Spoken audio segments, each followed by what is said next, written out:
Olá, tudo bem com você? Especialmente você, torcedor e torcedora do São Paulo, tudo bem? Eu espero que sim. Neste vídeo, meus amigos, minhas amigas, vamos falar sobre a evolução do São Paulo com o Rogério Ceni, quais foram os acertos que têm levado essa equipe do São Paulo, sob o comando do Ceni, a conseguir resultados importantes no Campeonato Brasileiro. A partir desses resultados e também a partir daquilo que a gente vê dentro de campo, podemos prognosticar que o São Paulo tem chance de chegar à Libertadores de América. É claro que eu sei que o torcedor São Paulino está um tanto quanto traumatizado com essa conversa. Muitos, inclusive, foram educados nessa temporada, né, pelo desempenho da equipe dentro de campo, também por um ou outro jornalista também, a pensar que a equipe talvez seja rebaixada e que o correto é lutar contra o rebaixamento. Eu sempre pensei diferente, vocês que me acompanham neste canal sabem muito bem disso. De uma forma ou de outra, contudo, o São Paulo, que não via bem, começou a apresentar uma certa recuperação, não somente em termos de resultado, mas o que eu acho mais importante, até porque os resultados não foram tão maravilhosos assim, né, nessas 4 partidas, mas sobretudo o desempenho, porque é o desempenho do tricolor que sinaliza que a equipe pode sim pretender algumas coisas mais interessantes nesta temporada de 2021 do que aquilo que aparentemente seria o que o São Paulo conseguiria. Antes de continuar a falar desse vídeo, eu queria pedir a sua permissão para conversar com você, para falar com você sobre o aplicativo OneFootball, que é o melhor aplicativo sobre futebol que existe no mundo. Eu não conheço nenhum outro, né? O OneFootball é realmente um aplicativo sensacional, gente. Por quê? Porque te entrega muita coisa e não te cobra nada. Absolutamente nada, meus amigos. Olha só, além do Campeonato Alemão 1 e 2, ou seja, a primeira divisão e a segunda divisão, que são competições sensacionais. A Bundesliga 2, inclusive, também está sensacional nessa temporada, com grandes equipes disputando.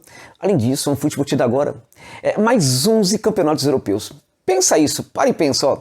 Você tem curiosidade para saber o que acontece na Islândia, meus amigos?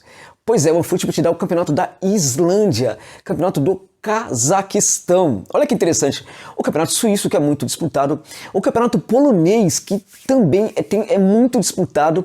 Também eles entregam para você. Campeonato da Letônia e muitas outras competições, mas muitas. Eslováquia, né? E Conference League, que é a nova competição da UEFA aí, que tem a Roma disputando, a Roma do Mourinho está disputando também. Ou seja, muito. Olha, e pode esperar mais, porque do jeito que o futebol faz, cada vez ele vai te entregar muito mais competições, mas 11 competições de futebol lá da Europa. Eu tenho curiosidade de saber o que acontece na Eslováquia. Você pode acompanhar isso no futebol, tudo de graça. Além disso, você pode ter também os melhores momentos da sua equipe assim que terminar o jogo. Terminou o jogo da sua equipe, você pode pegar o seu aplicativo e ver os melhores momentos da sua equipe. E assim pode ver também todos os gols da rodada no OneFootball. É ou não é um aplicativo sensacional? Eu tô falando bobagem aqui? Não, vocês sabem, vocês me conhecem, que eu só trago para este canal patrocínio daquilo que eu acredito, né? Eu acredito muito no OneFootball.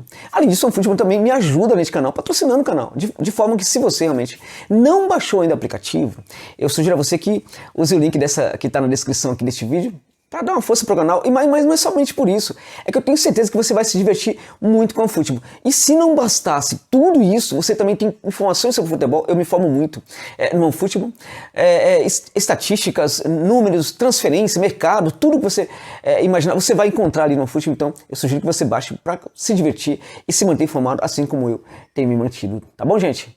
E o Ceni? Tá fazendo a diferença no São Paulo? Eu acho que tá. É claro que a gente não pode ficar sempre pensando a forma como o Crespo saiu do São Paulo. É passado. Evidentemente que, na minha opinião, o São Paulo não ofereceu para o antigo treinador assim, um tratamento mais elaborado, digamos assim, um carinho maior. Acho até que pisaram na bola ali com o Crespão.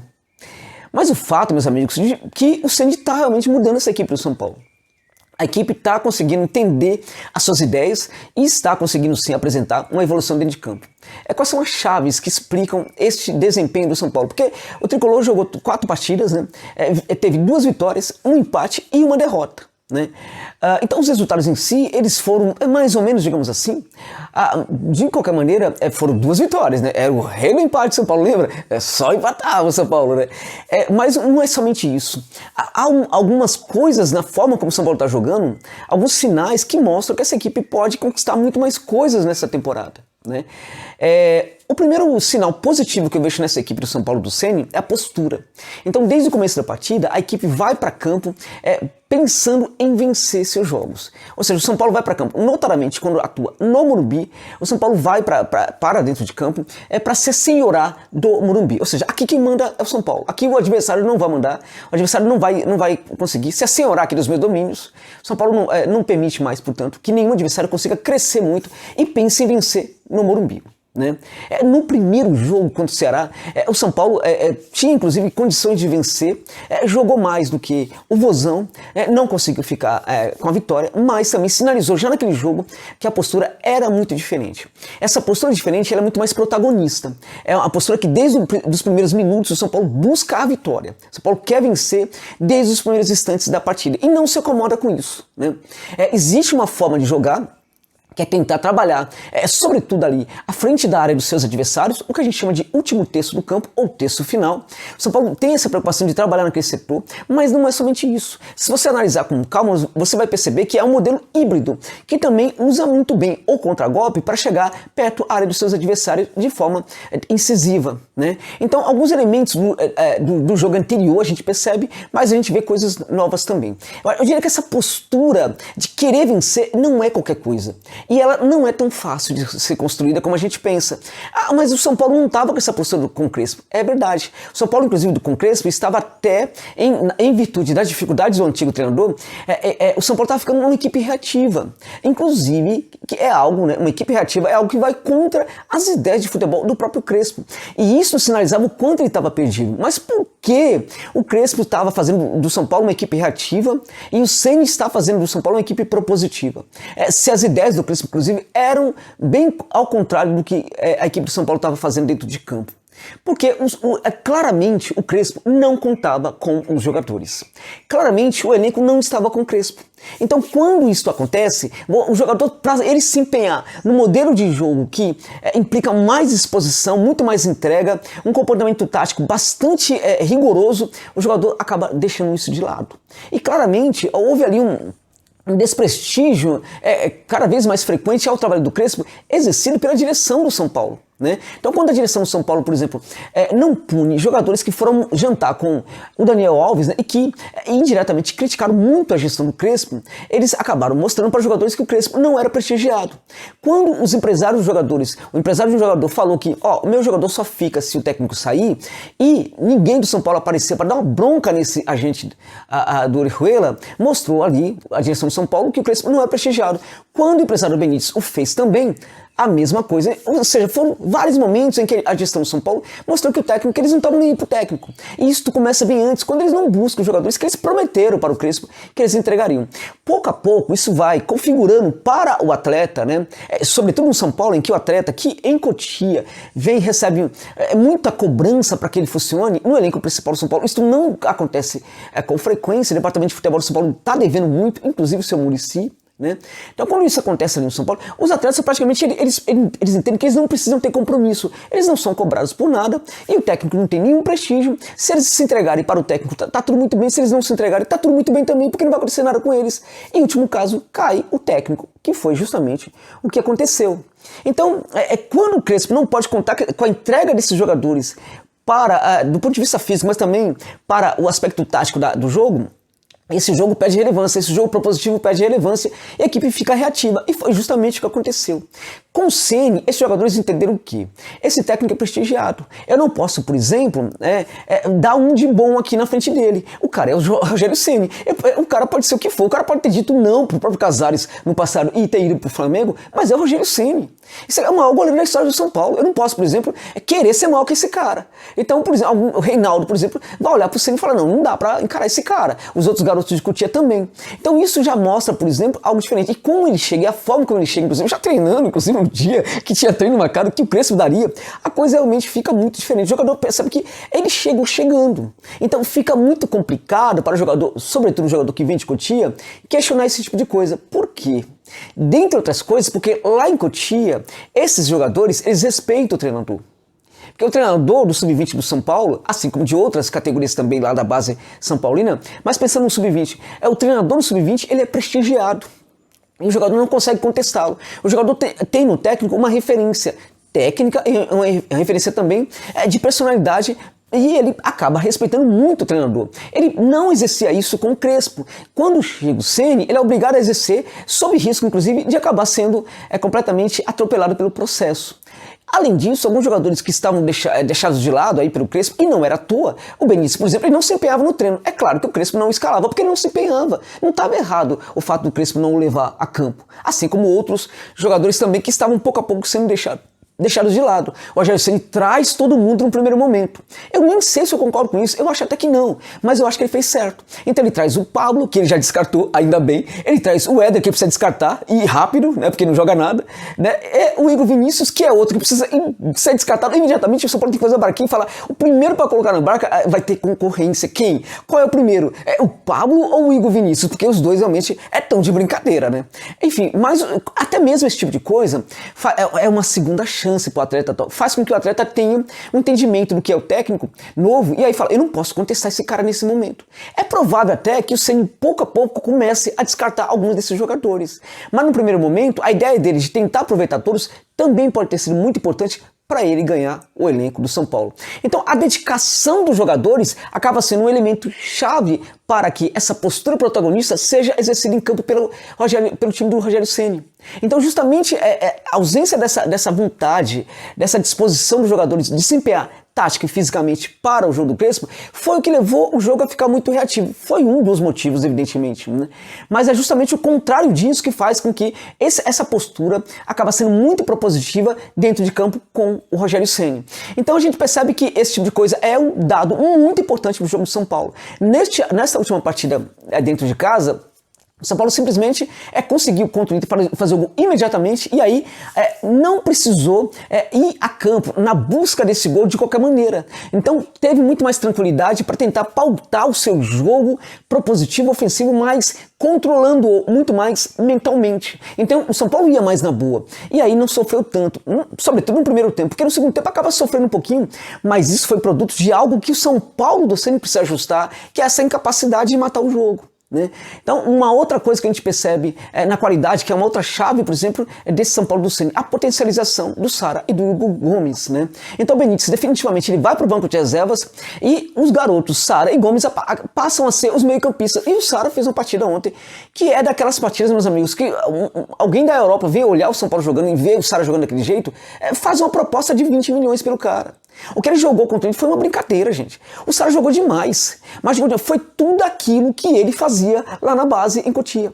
Tudo que o Sara fazia na base e que se esperava que ele fizesse no elenco principal, ele fez nessa partida contra o Inter. Foi um jogador extremamente protagonista, corajoso, de personalidade, tomou as rédeas do jogo, controlou completamente as ações, mandou no meio de campo do São Paulo e potencializa, por sua vez, o próprio jogo do Igor Gomes, que nessa partida não foi tão bom assim, mas também não foi mal. Né? Tem ainda alguns passinhos pro lado que ele gosta de praticar. Né? Não é à toa que ele poderia perfeitamente ser chamado antes de Igor, passinho pro lado do Gomes, mas agora não. O passinho pro lado vem da dificuldade de bancar coragem dentro de campo, vem da dificuldade de tentar ser protagonista dentro de campo. E ser protagonista, ter a coragem de tentar propor o jogo, ir pra frente, tentar construir o jogo, sobretudo a partir de um jogo mais vertical, isso vem da timidez, da dificuldade de se olhar para a própria equipe e ver que a equipe não tá conseguindo, eu tenho a responsabilidade de fazer algo diferente, eu não consigo, eu tenho receio de fazer e dar errado, tal, não sei o quê. Então não era só por causa do Gomes, era também pelo contexto da própria equipe. E o Gomes agora, ele tá melhorando também muito o seu jogo. Não foi tão bem nessa partida, mas foi muito, muito bem quando a gente pensa a associação dele com o Sara, a associação do Sara e do Gomes com o Reinaldo e também a associação desse bloco aí com um jogador que para mim é muito importante para o São Paulo, mas muito importante ainda quando ele não consegue jogar tão bem. O Rigoni. O Rigoni ele consegue gerar, ele consegue ser a cereja do bolo dessa criação de jogo que está sendo potencializada hoje no São Paulo, sobretudo pela participação do Gomes e do Sara na equipe. O Reinaldo também contribuiu muito nesse jogo e o Reinaldo é outra chave aí também desse jogo do São Paulo que está funcionando muito bem. A gente percebe claramente que está havendo umas limitações das ações do Reinaldo. Então, em alguns momentos, ele é um jogador que ele pode sim ficar um pouco mais livre para criar, para sair, para abandonar o campo de defesa. Por quê? Porque ele tem proteção para isso. Então o costado da zaga dele não fica desprotegida. Pelo contrário, então ele pode perfeitamente ser aquele jogador para trabalhar um pouco mais à frente. Então Ao mesmo tempo, em alguns momentos, ele consegue fazer o seu papel de lateral. Por quê? Porque o trabalho feito no meio de campo, pelo dinamismo gerado na associação do Rigoni com outros jogadores ali, faz com que ele nem sempre seja necessário lá na frente. Então, como lateral defensor, ele também está funcionando muito bem. Então, o Reinaldo ele pode ser um jogador útil para o São Paulo. E a gente percebe que ele hoje é uma chave também desse crescimento, porque as ações dele estão sendo limitadas pelo Ceni, né? Este é outro ponto muito interessante. Agora, o que precisa fazer o São Paulo para melhorar, né? O São Paulo tem aí muitas coisas para melhorar ainda e acha que pode chegar a Libertadores caso consiga melhorar. Precisa melhorar a finalização. Contra o Inter, correu muitos riscos. Por quê? Porque não conseguiu matar o jogo. O próprio Rigoni perdeu um gol absurdo no primeiro tempo, tentando cavar e não conseguiu. O Luciano também perdeu um gol feito ali na pequena área, né? E outros também, Marquinhos, né? A bola foi para ele matar no peito e mandar pro gol, ele devolveu de cabeça pro goleiro, falando, pega! Devolveu a bola pro goleiro. E outros também falharam. Agora, um outro ponto que a gente percebe claramente desse jogo propositivo do Tricolor são as finalizações, a quantidade de finalização. Nessas 4 partidas, o São Paulo só finalizou menos do que o adversário justamente contra o Corinthians. Foi um jogo em que a equipe esteve um tanto quanto perdida em alguns aspectos ali em campo, em alguns aspectos dentro de campo, mas em outros também, na minha opinião, foi muito bem. São Paulo finalizou 21 vezes contra a equipe do Inter. 21 vezes. Ainda é baixo o número de finalizações corretas, que mostram um desajuste entre a necessidade, na verdade, de treinamento para ajustar a melhor finalização. A equipe ainda finaliza mal, por quê? De certa forma, porque ainda precisa trabalhar um pouco mais a bola. E isso requer treinamento. Agora, há algumas situações de finalização que o cara precisa mandar para o gol, tá na cara do gol e não consegue fazer. E isso vem de um certo anseio, ansiedade de alguns jogadores, porque também querem acertar. Isso talvez se ajuste com o tempo. Foram 21 finalizações, 8 para o gol. Na partida contra o Bragantino foram 16 finalizações, apenas 5 para o gol. A gente percebe uma evolução nessa partida em termos de finalizações corretas em relação ao jogo contra o Braga que aconteceu recentemente. Contra o Corinthians foram apenas 8 finalizações e apenas 2 para o gol, né? Contra o Ceará foram 23 finalizações e naquela ocasião 8 para o gol. Ou seja, o São Paulo está finalizando muito, porque está criando muito, porque a gente percebe um dinamismo e muita criatividade a partir do setor de meio de campo. Agora, o que também o São Paulo precisa fazer para melhorar? Precisa, por exemplo, pensar, trabalhar melhor. O Lisieiro começou a fazer a saída limpa do fundo. Ele precisa de um treinamento melhor, ou, no caso, na minha opinião, o Gabriel Neves pode ser colocado para exercer essa função também. A ver, mas eu acho que isso pode melhorar sim. O que o São Paulo também pode fazer para melhorar? O Ceni tem que descartar alguns jogadores. O Ceni tem que parar, por exemplo, chega, né? Já está na hora de falar pro Igor Vinícius. Não dá, porque o garoto continua a ser o Igor Avenida Vinícius. E neste jogo, por exemplo, contra o Inter, ele não acertou simplesmente uma jogada. Pelo contrário, aos 40 minutos do segundo tempo, ele deu um contragolpe pro Inter, que poderia, por exemplo, ser o gol de empate da equipe colorada. Então, o Igor Vinícius é um jogador que o Ceni tem que descartá-lo como um jogador útil para entrar em campo. E se o São Paulo realmente o Ceni achar que o Orejuela não pode ser esse lateral, ele precisa pensar alguém da base, existem jogadores bons ali na base para isso, ou o São Paulo no final da temporada, ao mercado e buscar um lateral direito. Porque realmente, e o Vinícius realmente não dá. E o outro que realmente também precisa ser descartado é o Éder. O Cone Pablo já foi, o Éder também precisa ser um pouco mais descartado. E acho que o São Paulo tem sim condição, está a pouquíssimos pontos do G9. Muitas equipes vão para a Libertadores nessa temporada. Se o São Paulo continuar a apresentar esses sinais e evoluir, ainda que minimamente em relação àquilo que não está bom, esse São Paulo pode perfeitamente conseguir outras vitórias e chegar sim à Libertadores de América. Não precisamos ter trauma, gente. Dá para chegar na Libertadores de América. Porque tem muitas vagas dessa vez e as outras equipes também não estão tão bem assim. Se o São Paulo tem problemas, outras equipes também têm apresentado problemas. Nesse sentido, confio muito que o São Paulo possa sim conseguir uma vaga, ainda que na fase prévia, a tal da primeira fase. Na primeira fase, que é a tal da fase de pré-Libertadores, mas que no fim das contas é a primeira fase mesmo da Libertadores. Tá bom, meus amigos? Obrigado pela gentileza de ficarem comigo neste longo vídeo. Até o final.